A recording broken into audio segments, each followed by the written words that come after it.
Hello everyone, आपका एक बार फिर से वेलकम करते हैं आज के हमारे इस फ्रेश वीडियो पे। तो आज इस वीडियो के अंदर मैं आपके साथ डिस्कस करने वाला हूं SBI banking and PSU fund diet growth के बारे में।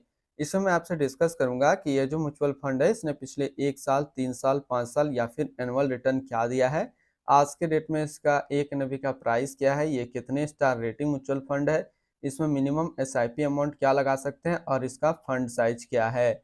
साथ ही साथ मैं आपसे डिस्कस करूंगा इसके अंदर कौन कौन सा स्टॉक लिस्टेड है और अगर आप इस म्यूचुअल फंड के अंदर कुछ पैसा जमा किए होते तो पिछले 1 साल, 3 साल, 5 साल के अंदर आपको क्या रिटर्न देखने को मिलता।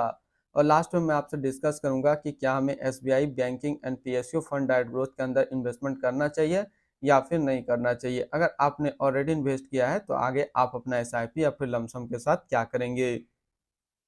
SBI banking and PSU fund diet growth ये एक डेबिट म्यूचुअल फंड है जो कि बैंकिंग एंड पीएसयू कैटेगरी के अंदर आता है और ये एक मॉडरेट रिस्क म्यूचुअल फंड है।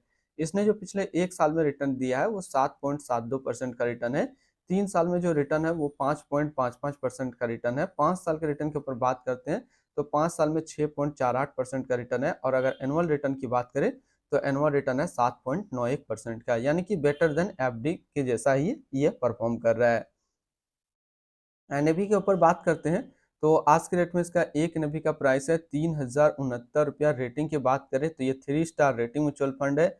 इसमें आप मिनिमम एसआईपी अमाउंट 500 रुपया लगा सकते हैं और इसका फंड साइज है 3872 करोड़ का।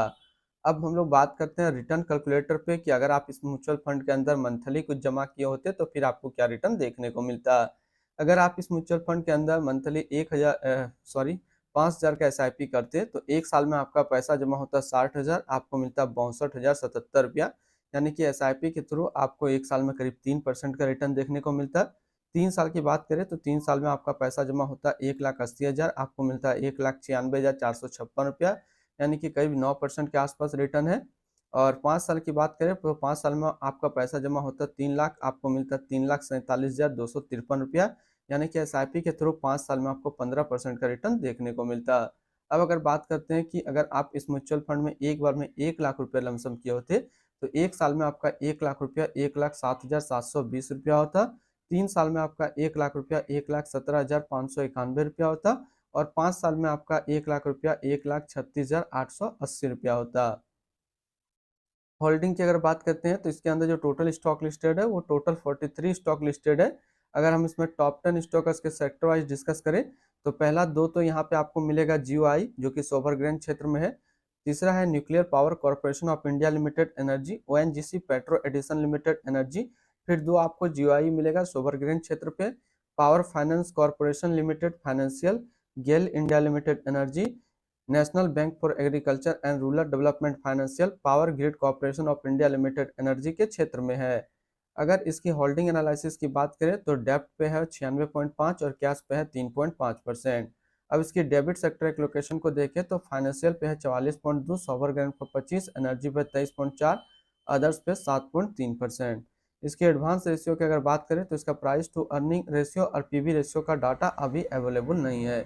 मिनिमम इन्वेस्टमेंट अमाउंट की बात करते हैं, अगर आप इस म्यूचुअल फंड के अंदर अपना पैसा इन्वेस्ट करना चाहते हैं तो फिर मिनिमम लमसम आपको 5,000 रुपये का करना होगा और अगर आप एसआईपी के थ्रू इन्वेस्टमेंट करेंगे तो 500 रुपये से स्टार्ट कर सकते हैं।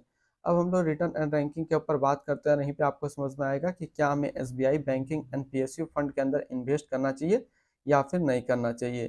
तो सबसे पहले हम लोग डिस्कस करते हैं SBI banking and PSU fund का फंड रिटर्न जो कि है 1 साल में 7.7, 3 साल में 5.5, 5 साल में 6.5 और एनुअल है 7.9 का। वहीं पे इस कैटेगरी का जो एवरेज रिटर्न होता है यानी कि debit banking and PSU fund का 1 साल में 7.3, 5 साल में 5.4 और 5 साल में 6.3 का है। तो यहाँ से देखेंगे ये म्यूचुअल फंड 1 साल, 3 साल या फिर 5 साल हमेशा अपना कैटेगरी एवरेज से ज़्यादा रिटर्न दिया है, लेकिन ये टॉप 5 में अपना कैटेगरी पे जगह नहीं बना पा रहा है। तो अगर आपने और इसके अंदर ऑलरेडी इन्वेस्ट किया है तो आगे आप अपना एसआईपी या फिर लमसम को कंटिन्यू रखेंगे। अगर आपको debit banking and PSU fund देखना हो तो इसके आसपास जो सिमिलर फंड्स है जिसने काफ़ी अच्छा रिटर्न दिया है तो आप ट्राई कर सकते हैं इन तीन में, बैंकिंग एंड पीएसयू फंड में ICIC Prudential banking and PSU debit fund diet growth, HDFC banking and PSU debit fund diet growth and तीसरा आप ट्राई कर सकते हैं आदित्य बिरला सन life banking and PSU debit fund diet growth. तो ये तीन banking and PSU fund अच्छा है। इनकी एक्सपेंस रेशियो की बात करते हैं तो इनका एक्सपेंस रेशियो 0.34% का। एग्जिट लोड की बात करते हैं, अगर आप इन्वेस्ट किया हुआ पैसा निकालना चाहें किसी भी टाइम तो निकाल सकते हैं बिना कोई चार्जेस के। स्टम्प ड्यूटी की बात करें तो स्टम्प ड्यूटी है 0.005%। टैक्स इम्प्लानेशन, जो भी आपका इनकम टैक्स स्लैब में आता है उसी का टैक्स आपको पे करना पड़ेगा। इसके fund house and investment objects की बात करते हैं तो SBI mutual fund total assist में इंडिया पे नंबर 1 पे रैंक करता है। इसका टोटल असिस्ट अंडर मैनेजमेंट है 10,37,900 करोड़ का। SBI banking and PSU fund diet growth, ये एक डेबिट म्यूचुअल फंड है जो कि लॉन्च किया गया है एसबीआई म्यूचुअल फंड की तरफ से। राजीव राधा कृष्णा अभी इस फंड का करंट फंड मैनेजर है। इस फंड का करंटली असिस्ट अंडर मैनेजमेंट है 10,37,900 करोड़ का और लेटेस्ट में भी है 3,069 रुपया। SBI banking and PSU fund diet growth, ये एक मॉडरेट रिस्क म्यूचुअल फंड है। इसमें मिनिमम एसआईपी अमाउंट 500 रुपया का सेट किया गया है और मिनिमम इन्वेस्टमेंट लमसम में 5,000 रुपया का सेट किया है। अगर इसकी फंड बेंचमार्क की बात करें तो इसका फंड बेंचमार्क है Nifty banking and PSU debit index A2। तो आज इस वीडियो के अंदर मैंने आपके साथ डिस्कस किया SBI banking and PSU fund के बारे में। फिर मिलते हैं हम लोग नेक्स्ट पे इस तरीके का वीडियो की अच्छी जानकारी को लेकर के।